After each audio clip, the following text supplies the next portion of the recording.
नमस्कार दोस्तों, आप सभी का स्वागत है एक बार फिर से आपके अपने ही यूट्यूब चैनल योग्यता अकेडमी पर।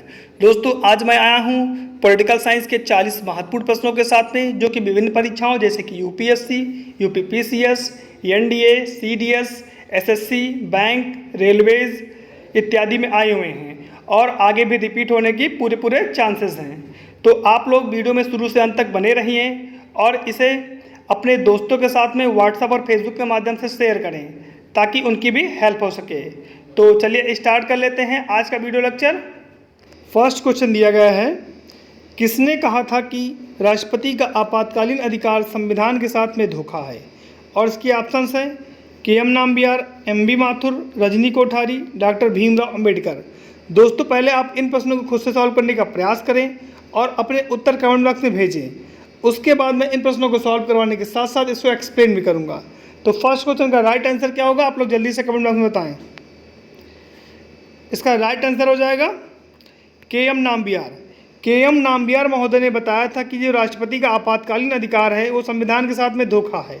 भारतीय संविधान के अनुच्छेद 352, 356 और 360 में आपातकालीन अधिकारों को दिया गया है।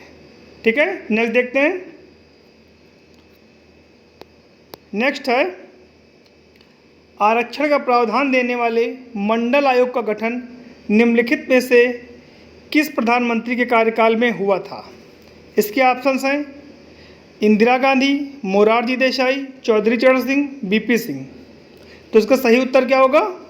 इसका सही उत्तर हो जाएगा मोरारजी देसाई। मोरारजी देसाई जब भारत के प्रधानमंत्री थे, ये 1977 से 1979 तक ये भारत के प्रधानमंत्री थे और इसी दौरान आरक्षण का प्रावधान देने वाले मंडल आयोग का गठन किया गया। ठीक है, नेक्स्ट देखते हैं। भारत का एकमात्र राज्य जहां पर कॉमन सिविल कोड लागू है, समान नागरिक संहिता लागू है। इसके ऑप्शंस हैं सिक्किम, गोवा, मेघालय, इनमें से कोई नहीं। इसका सही उत्तर क्या होगा? इसका सही उत्तर हो जाएगा गोवा। गोवा भारत का एकमात्र ऐसा राज्य है जहां पर कॉमन सिविल कोड, समान नागरिक संहिता लागू है। भारतीय संविधान के अनुच्छेद 44 में समान नागरिक संहिता, कॉमन सिविल कोड का उल्लेख किया गया है। ठीक है, नेक्स्ट देखते हैं। भारतीय ध्वज में चक्र किसका प्रतीक है? इसके ऑप्शंस हैं न्याय का, समानता का, प्रगति का, बंधुत्व का। तो इसका सही उत्तर क्या होगा? इसका सही उत्तर हो जाएगा न्याय का। भारतीय ध्वज के जो बीचों बीच में एक चक्र बना हुआ है नीले रंग का, वो जो है न्याय का प्रतीक है, जस्टिस का। ठीक है, नेक्स्ट देखते हैं। संविधान में मंत्रिमंडल शब्द का प्रयोग किस अनुच्छेद में हुआ है? इसके ऑप्शंस हैं अनुच्छेद 68, अनुच्छेद 352, अनुच्छेद 32 या फिर डी ऑप्शन दिया गया है कि मंत्रिमंडल शब्द का प्रयोग नहीं हुआ है। तो इसका सही उत्तर क्या होगा, आप लोग बताएं। इसका सही उत्तर हो जाएगा अनुच्छेद 352। अनुच्छेद 352 में मंत्रिमंडल शब्द का प्रयोग हुआ है और ये सिर्फ एक बार हुआ है। भारतीय संविधान में सिर्फ एक ही बार जो है मंत्रिमंडल शब्द का प्रयोग हुआ है, अनुच्छेद 352 में। ठीक है, नेक्स्ट देखते हैं। भारत के लिए संविधान सभा का विचार सर्वप्रथम दिया था। इसके ऑप्शंस हैं स्वराज पार्टी ने, कांग्रेस समाजवादी पार्टी ने, मुस्लिम लीग ने, बाल गंगाधर तिलक ने। तो इसका सही उत्तर क्या होगा? इसका सही उत्तर हो जाएगा दोस्तों स्वराज पार्टी ने। स्वराज पार्टी ने भारत के लिए संविधान सभा, कॉन्स्टिट्यूएंट असेंबली का विचार दिया था। ठीक है, नेक्स्ट है, भारतीय संविधान सभा में महिला सदस्यों की संख्या कितनी थी? इसके ऑप्शंस हैं 13, 15, 18, 28। इसका सही उत्तर क्या होगा, आप लोग जल्दी से कमेंट बॉक्स में बताएं। तो इसका सही उत्तर हो जाएगा 15 है। भारतीय संविधान सभा में महिला सदस्यों की संख्या 15 थी। भारतीय संविधान सभा ने भारत में संविधान का निर्माण किया था। ठीक है, नेक्स्ट है, भारतीय संविधान में विधि का शासन, रूल ऑफ लॉ किस देश से लिया गया है? इसके ऑप्शंस हैं जापान, कनाडा, ऑस्ट्रेलिया, सोवियत संघ। तो विधि का शासन, रूल ऑफ लॉ कहाँ से लिया गया है? ये जापान से लिया गया है। भारतीय संविधान में विधि का शासन जापान के संविधान से लिया गया है। ठीक है, नेक्स्ट है, प्रस्तावना एक राजनीतिक जनपत्री है, यह कथन किसका है? इसके ऑप्शन हैं BN राव, रजनी कोठारी, KM मुंशी, फजल अली। तो ये उपरोक्त कथन दिया गया किसने कहा है? ये KM मुंशी का कथन है। KM मुंशी ने कहा है कि प्रस्तावना जो है, भारत की जो प्रियम्बल है वह एक राजनीतिक जनपत्री है। इसके माध्यम से हम भारतीय संविधान के बारे में जानकारी प्राप्त करते हैं, उसके उद्देश्यों को जानते हैं, उसके लक्ष्यों को जानते हैं और लोगों के अधिकारों और कर्तव्यों को भी यही से जाना जाता है। ठीक है, नेक्स्ट देखते हैं। भारत की संविधान सभा ने राष्ट्रीय ध्वज को सर्वप्रथम स्वीकार किया था। इसके ऑप्शन हैं 26 मार्च 1949, 22 जुलाई 1947, 24 जनवरी 1950 या फिर 26 नवंबर 1949। इसका सही उत्तर क्या होगा? इसका सही उत्तर हो जाएगा बी ऑप्शन। 22 जुलाई 1947 को भारतीय संविधान सभा ने नेशनल फ्लैग को स्वीकार किया था, जो कि तिरंगा है। ठीक है, नेक्स्ट देखते हैं। नेक्स्ट है, राज्य के नीति निर्देशक तत्व एक ऐसा चेक है जो बैंक की इच्छा पर निर्भर है, कथन है। इसके ऑप्शन हैं KT Shah, BN Rao, SR Bommai, KM Munshi. तो ये उपरोक्त कथन है, ये किसने दिया है? आप लोग जल्दी से बताएं। तो दोस्तों, ये कथन जो दिया गया है कि राज्य के नीति निर्देशक तत्व एक ऐसा चेक है जो बैंक की इच्छा पर निर्भर है, ये KT शाह ने दिया था, इसलिए इसका ए ऑप्शन सही हो जाएगा। नेक्स्ट देखते हैं। नेक्स्ट है, भारतीय संविधान में मूल अधिकारों को शामिल किया गया है। इसके ऑप्शन हैं नेहरू रिपोर्ट 1928, जिन्ना की 14 सूत्रीय मांगों से, भारत सरकार अधिनियम 1919 से, साइमन रिपोर्ट से। तो इसका सही उत्तर क्या होगा? इसका सही उत्तर हो जाएगा ए ऑप्शन, नेहरू रिपोर्ट 1928 से। नेहरू रिपोर्ट 1928 से भारतीय संविधान में फंडामेंटल राइट्स को शामिल किया गया था। ठीक है, नेक्स्ट देखते हैं। नेक्स्ट है, वरीयता क्रम में भारत के मुख्य न्यायाधीश से ऊपर आता है। इसके ऑप्शंस हैं भूतपूर्व राष्ट्रपति, भूतपूर्व प्रधानमंत्री, राज्य का मंत्री या फिर मंत्रिमंडल सचिव। तो आपको बताना है इसमें से जो वरीयता क्रम है उसमें भारत के मुख्य न्यायाधीश से भी ऊपर आता है। तो इसका सही उत्तर हो जाएगा भूतपूर्व राष्ट्रपति। भूतपूर्व राष्ट्रपति जो होता है वो भारत के मुख्य न्यायाधीश से भी ऊपर होता है। ठीक है, नेक्स्ट देखते हैं। निम्नलिखित में से किस समिति को द्वितीय लोकसभा भी कहा जाता है? इसके ऑप्शंस हैं लोक लेखा समिति, प्राक्कलन समिति, सरकारी उपक्रम समिति या फिर डी इसमें इनमें से कोई नहीं। तो किस समिति को द्वितीय लोकसभा कहा जाता है? आप लोग जल्दी से बताएं। तो इसका सही उत्तर हो जाएगा प्राक्कलन समिति।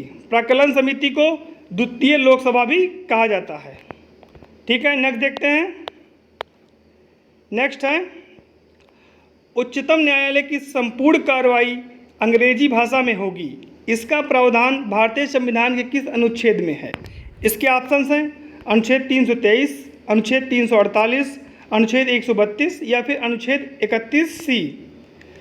तो आपको बताना है इसमें से कौन सा ऑप्शन सही है। तो इसका बी ऑप्शन सही हो जाएगा। अनुच्छेद 348 में यह प्रावधान किया गया है कि जो उच्चतम न्यायालय है, सुप्रीम कोर्ट है, उसकी संपूर्ण कार्यवाही अंग्रेजी भाषा में होगी। नेक्स्ट देखते हैं। 16वां प्रश्न दिया गया है, भारत में चलित न्यायालय मोबाइल कोर्ट देन है। इसके ऑप्शंस हैं APJ अब्दुल कलाम, सरकारी आयोग, केशवानंद भारती या फिर मोरारजी देसाई। तो इसका सही उत्तर होगा APJ अब्दुल कलाम, जो भारत के पूर्व राष्ट्रपति थे, उन्होंने चलित न्यायालय मोबाइल कोर्ट की बात की थी। ठीक है, नेक्स्ट देखते हैं। संघ का यह कर्तव्य होगा कि वह बाह्य आक्रमण या आंतरिक गड़बड़ी के समय प्रत्येक राज्य की रक्षा करे। इसके ऑप्शन दिए गए हैं अनुच्छेद 352, अनुच्छेद 355, अनुच्छेद 361 या फिर अनुच्छेद 371। आपको बताना है इसमें से कौन सा ऑप्शन सही है। तो भारतीय संविधान के अनुच्छेद 355 में यह बताया गया है कि संघ का यह कर्तव्य होगा कि वह बाह्य आक्रमण या आंतरिक गड़बड़ी के समय प्रत्येक राज्य की रक्षा करे। ठीक है, मोस्ट इंपॉर्टेंट क्वेश्चन है, कई बार आया हुआ है, इसको नोट कर लीजिए आप। नेक्स्ट देखते हैं। नेक्स्ट है, विधान परिषद किसी साधारण विधेयक को कितने दिनों तक अपने पास रोक सकती है? इसके ऑप्शंस हैं 14 दिन, 4 माह, 6 माह या फिर 60 दिन। तो इसका सही उत्तर क्या होगा? इसका सही उत्तर हो जाएगा दोस्तों 4 माह। किसी भी राज्य की जो विधान परिषद है वो किसी भी साधारण विधेयक को सिर्फ 4 माह तक अपने पास रोक सकती है। इसको धन विधेयक को रोकने का अधिकार नहीं प्राप्त है। ठीक है, नेक्स्ट देखते हैं। भारत के राष्ट्रपति को किस आधार पर उसके पद से हटाया जा सकता है? इसके ऑप्शंस हैं संविधान का अतिक्रमण, साबित कदाचार, यौन उत्पीड़न या फिर डी ऑप्शन दिया गया है कि उसके पद से कभी नहीं हटाया जा सकता। तो इसका सही उत्तर क्या होगा? आप लोग जल्दी से कमेंट बॉक्स में बताएं, मैं वेट कर रहा हूं। चलिए देखते हैं इसको। इसका सही उत्तर हो जाएगा संविधान का अतिक्रमण। संविधान का अतिक्रमण करने पर ही भारत के राष्ट्रपति को उसके पद से हटाया जा सकता है और इसे महाभियोग की प्रक्रिया के द्वारा हटाया जाएगा। ठीक है, नेक्स्ट देखते हैं। नेक्स्ट है, वित्त आयोग एवं योजना आयोग की परस्पर विलय का प्रस्ताव किसने दिया? इसके ऑप्शंस हैं एमबी माथुर, सरकारिया आयोग, केएम मुंशी या फिर डॉक्टर मनमोहन सिंह। तो इसका सही उत्तर क्या होगा? इसका सही उत्तर हो जाएगा एमबी माथुर। एमबी माथुर ने बताया था कि भारत का जो वित्त आयोग है और योजना आयोग है, इनको दोनों को मिला देना चाहिए। ठीक है, नेक्स्ट देखते हैं। 21वां प्रश्न दिया गया है, अनुच्छेद 356 के तहत राष्ट्रपति शासन को अधिकतम कितने समय तक लगाया जा सकता है? इसके ऑप्शंस हैं 6 माह, 1 माह, 3 माह या फिर 12 माह।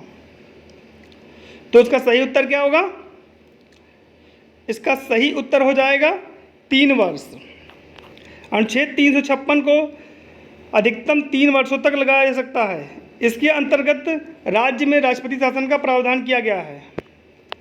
22वां प्रश्न दिया गया है, भारत के संविधान में कितने प्रकार के न्याय, स्वतंत्रता, समानता एवं भ्रातृत्व का सही क्रम में उल्लेख किया गया है? और ये बहुत ही इंपॉर्टेंट क्वेश्चन है, यूपीपीसीएस 2018 में आया हुआ है। इसका सही उत्तर क्या होगा आप लोग बताएं। चलिए देखते हैं इसको। इसका ए ऑप्शन सही हो जाएगा, क्योंकि भारतीय संविधान की प्रस्तावना में 3 प्रकार के न्याय, 5 प्रकार की स्वतंत्रताएं, 2 प्रकार की समानताएं और 1 प्रकार के भ्रातृत्व का उल्लेख किया गया है। नेक्स्ट देखते हैं 23वां प्रश्न। 23वां प्रश्न है, संविधान के किस अनुच्छेद के अंतर्गत नागालैंड राज्य के संबंध में विशेष उपबंधों का प्रावधान किया गया है? इसके ऑप्शंस हैं अनुच्छेद 370, अनुच्छेद 371 का, अनुच्छेद 371 खा, अनुच्छेद 371 चा। तो इसका सही उत्तर हो जाएगा बी ऑप्शन, अनुच्छेद 371 का के तहत नागालैंड राज्य को विशेष उपबंधों का प्रावधान किया गया है। 24वां प्रश्न दिया गया है, राज्य विधानसभाओं में आंग्ल भारतीय समुदाय के लिए प्रतिनिधित्व का प्रावधान भारत के संविधान के किस अनुच्छेद से संदर्भित है? इसके ऑप्शंस हैं अनुच्छेद 330, अनुच्छेद 331, अनुच्छेद 332 या फिर अनुच्छेद 333। तो इसका सही उत्तर क्या होगा? आप लोग जल्दी से कमेंट बॉक्स में बताएं। तो भारतीय संविधान के अनुच्छेद 333 में राज्य विधानसभाओं में आंग्ल भारतीय समुदाय के लिए प्रतिनिधित्व का प्रावधान किया गया है। नेक्स्ट देखते हैं 25वां प्रश्न, राष्ट्रपति राज्यों के राज्यपालों, सर्वोच्च न्यायालय तथा उच्च न्यायालय के न्यायाधीशों, संसद तथा राज्य विधानमंडलों के अधिकारियों, भारत के नियंत्रक एवं महालेखा परीक्षक आदि के वेतन के संबंध में प्रावधान संविधान के किस अनुसूची में किया गया है? इसके ऑप्शंस हैं प्रथम अनुसूची, द्वितीय अनुसूची, तृतीय अनुसूची, चतुर्थ अनुसूची। आपको बताना है इसमें से कौन सा ऑप्शन सही है। तो इसका सही उत्तर हो जाएगा द्वितीय अनुसूची। भारतीय संविधान के द्वितीय अनुसूची में उपरोक्त पदाधिकारियों के वेतन के संबंध में प्रावधान किया गया है। ठीक है, नेक्स्ट देखते हैं। नेक्स्ट है, व्यक्ति, निगम अथवा अधीनस्थ अधिकरण जिस कार्य को करने के लिए आबद्ध हैं उस कार्य को करने के लिए जारी करने वाले रिट को कहते हैं। इसके ऑप्शंस हैं अधिकार परीक्षा, परमादेश, उत्प्रेषण, प्रतिषेध। तो इसका सही उत्तर क्या होगा? इसका सही उत्तर हो जाएगा परमादेश, मैंडमस। मैंडमस को कब जारी किया जाता है? जब कोई भी अधिकारी अपना कर्तव्य का निर्वहन नहीं करता है। ठीक है, नेक्स्ट देखते हैं। नेक्स्ट क्वेश्चन है, वित्तीय आपात स्थिति के दौरान राज्य विधानमंडलों द्वारा पारित सभी वित्त विधेयकों को निम्नलिखित में से किसके विचारार्थ आरक्षित रखा जाता है? इसके ऑप्शंस हैं राज्यपाल, प्रधानमंत्री, संसद या फिर राष्ट्रपति। तो इसका सही उत्तर क्या होगा? इसका सही उत्तर हो जाएगा राज्यपाल। राज्यपाल वित्तीय आपात स्थिति में अनुच्छेद 200 के तहत, आर्टिकल 200 के तहत राज्य विधानमंडलों द्वारा पारित विधेयक को राष्ट्रपति के लिए आरक्षित रखता है। ठीक है, नेक्स्ट देखते हैं। नेक्स्ट है, संसद के कुल सदस्यों का कितना भाग सत्र चलाने के लिए आवश्यक गणपूर्ति या कोरम है? इसके ऑप्शंस हैं 1/10 भाग, 1/6 भाग, 1/4 भाग या फिर 1/3 भाग। तो इसका सही उत्तर क्या होगा? इसका सही उत्तर हो जाएगा दोस्तों 1/10 भाग। भारतीय संसद है, उसमें 552 सदस्यों का उल्लेख किया गया है लोकसभा में। ठीक है, जबकि राज्यसभा में इस समय 250 सदस्यों का उल्लेख है। तो इसका 10% कितना हो गया? लगभग 56 व्यक्ति हो गए। 56 सदस्य जब होंगे तभी जो है लोकसभा चल सकती है, और जब 25 सदस्य होंगे तभी जो है राज्यसभा चल सकती है। ठीक है, नेक्स्ट देखते हैं। नेक्स्ट है, राष्ट्रपति संविधान के किस अनुच्छेद के अंतर्गत अध्यादेश जारी कर सकता है? इसके ऑप्शंस हैं अनुच्छेद 74, अनुच्छेद 78, अनुच्छेद 123, अनुच्छेद 124(2). तो इसका सही उत्तर क्या होगा? भारत का जो राष्ट्रपति है उसे संविधान के अनुच्छेद 123 के तहत अध्यादेश जारी करने का अधिकार प्राप्त है। नेक्स्ट देखते हैं। नेक्स्ट है, लोकसभा द्वारा विचारार्थ भेजे गए वित्त विधेयक को राज्यसभा अधिकतम कितने समय तक रोके रख सकती है? ये यूपीपीसीएस 2006 में आया हुआ है। इसके ऑप्शंस हैं 1 माह, 1 वर्ष, 7 दिन, 14 दिन। तो इसका सही उत्तर क्या होगा? इसका सही उत्तर हो जाएगा 14 दिन। राज्यसभा लोकसभा द्वारा भेजे गए किसी भी वित्त विधेयक को अधिकतम 14 दिनों तक अपने पास रख सकती है, उसके बाद उसे वापस करना होगा। नेक्स्ट देखते हैं।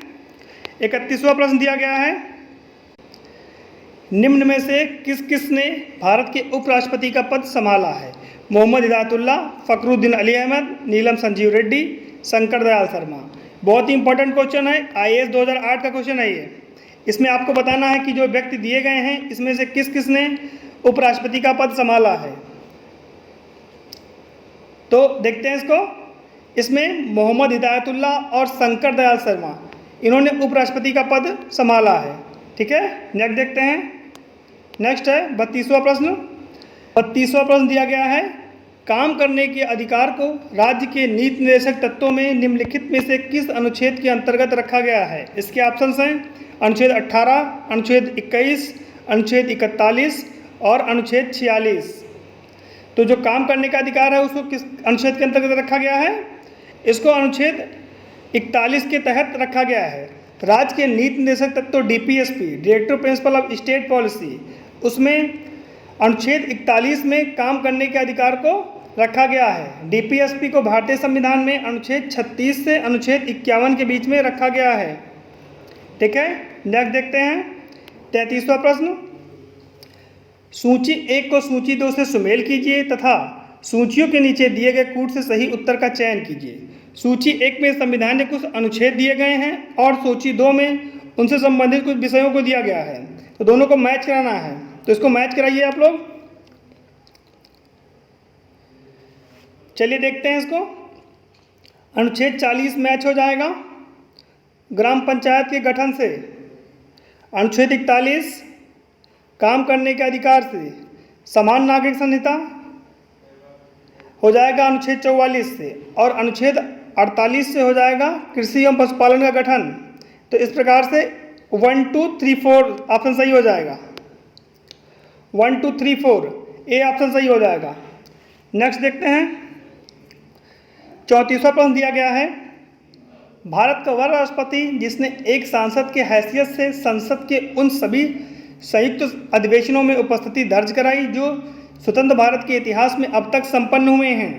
इसके ऑप्शंस हैं इंदिरा गांधी, बीपी सिंह, चंद्रशेखर, अटल बिहारी वाजपेयी। तो इसका कौन सा ऑप्शन सही होगा? इसका डी ऑप्शन सही हो जाएगा, अटल बिहारी वाजपेयी। अटल बिहारी वाजपेयी ने सांसद के तौर पर भारत के में अभी तक जितने भी संयुक्त अधिवेशन हुए हैं उसमें भाग लिया है। भारत में अब तक 3 बार जो है संयुक्त अधिवेशन हो चुके हैं। इसको भी आप लोग याद रखिएगा, इंपॉर्टेंट है, कई बार आया हुआ है। नेक्स्ट देखते हैं, भारत का नियंत्रक महालेखा परीक्षक निम्नलिखित में से किस समिति के मित्र, दार्शनिक और निर्देशक गाइड के रूप में कार्य करता है? इसके ऑप्शंस हैं लोक लेखा समिति, सरकारी उपक्रम समिति, प्रकलन समिति, सार्वजनिक उपक्रम समिति। तो इसका सही उत्तर क्या होगा? इसका सही उत्तर हो जाएगा लोक लेखा समिति। ठीक है, नेक्स्ट देखते हैं, 36वां प्रश्न दिया गया है, ये RRB 2018 में आया हुआ है।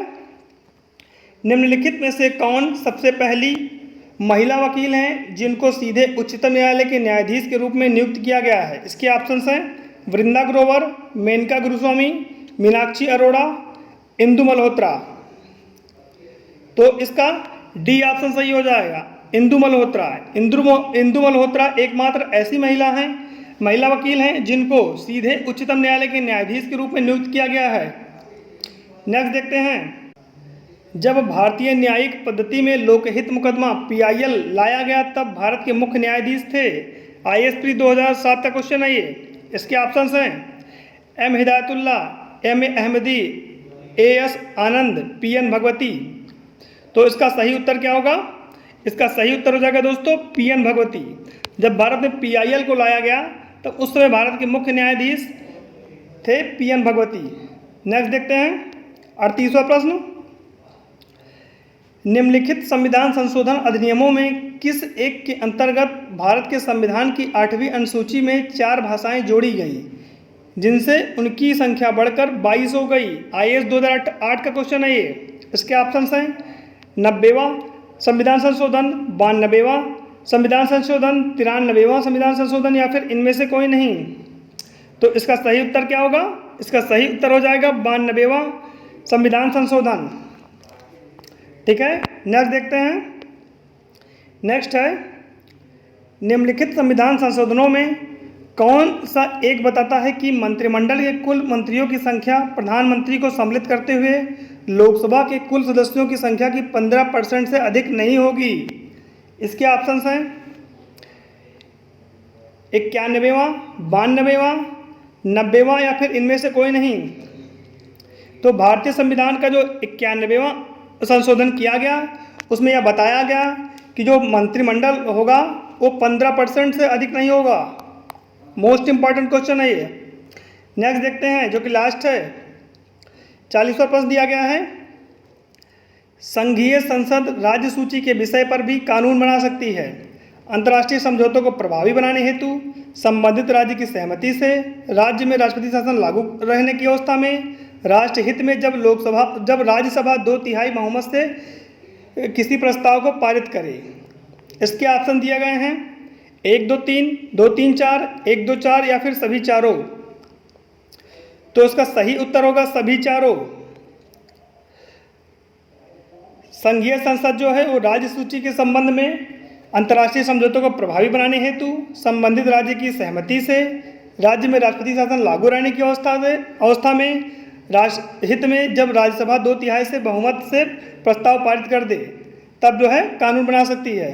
ठीक है, तो इस प्रकार से हम लोगों ने पॉलिटिकल साइंस के विभिन्न परीक्षाओं में आए हुए 40 प्रश्नों को सॉल्व किया। दोस्तों ये बहुत ही इंपॉर्टेंट क्वेश्चन है और ये आगे भी रिपीट हो सकते हैं। तो आप लोग इस वीडियो को एकदम से तैयार कर लें और इन प्रश्नों को एकदम से कंठस्थ कर लें क्योंकि ये आगे आने वाले एग्जाम्स में फिर से रिपीट होंगे। तो आज के लिए इतना है, मिलते हैं नेक्स्ट वीडियो में। दोस्तों यदि आपको वीडियो अच्छी लगी तो इसे लाइक करें और अपने दोस्तों को व्हाट्सएप और फेसबुक के माध्यम से शेयर करें। साथ ही यदि आपने अभी तक मेरे यूट्यूब चैनल को सब्सक्राइब नहीं किया है तो प्लीज़ सब्सक्राइब भी कर लें और बेल आइकन प्रेस कर दें ताकि नई वीडियोज़ के नोटिफिकेशन आपको सबसे जल्दी प्राप्त हो सकें। मिलते हैं नेक्स्ट वीडियो में। नमस्कार।